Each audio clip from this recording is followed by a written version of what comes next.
Hello teachers, today I'm going to walk you through how to create and utilize QR codes in your classroom.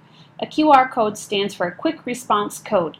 It is a two-dimensional barcode that encrypts information and stores data that may link you to a website, video, document, image, and more. There are many different QR code generators and readers on the market. However, our students have the QR Reader app on their iPad. This is the app I'm going to showcase for you today.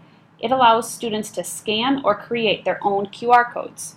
When I search on my iPad for QR Reader, it's the top hit that shows up. And when I open up this particular app, I'm going to showcase with you a QR code that I already have created. And you'll notice that as soon as I slide my piece of paper under that QR code reader, it automatically scanned it and put in a URL for me to search or to check out. I can click on Open URL, and it's going to open up to the website that I had linked in my QR code. Now, if I go back to the app, I can also show you a few other features that QR code reader has. Up at the top right hand corner, you can share this particular URL out. You can also send it in an email if you had a group project, for example. You also have the option down at the bottom to review your history, so you can look and see what other QR codes you have scanned recently.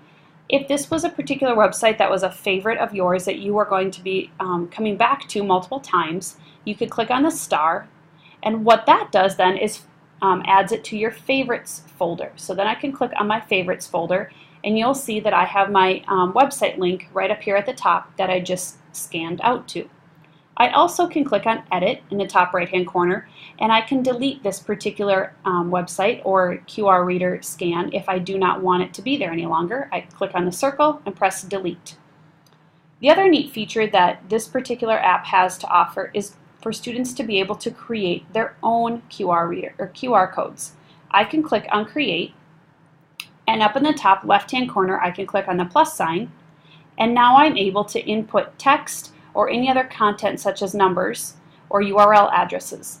If I go ahead and I'm going to paste in a website that I already had ready to go for us, click on Create, and it now has created a QR code for me.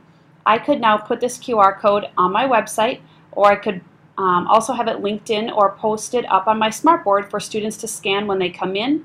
I also could have printed just 1 or 2 copies of it within my classroom for students to have an interactive whiteboard or an interactive bulletin board to be a part of my lesson or to be a part of their classroom work.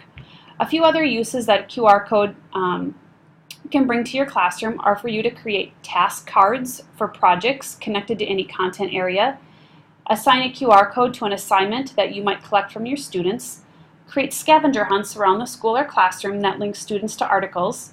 You could link a QR code to a Google form, and you could then collect pre and post assessments. You could create QR codes for portfolios that your students might then learn from each other's collections of work, or possibly even link it to a Google map. There are a variety of different ways for you to use QR codes in the classroom, and I encourage you to contact your iLearn specialist for further training or to show you how you can link QR codes in a variety of different ways.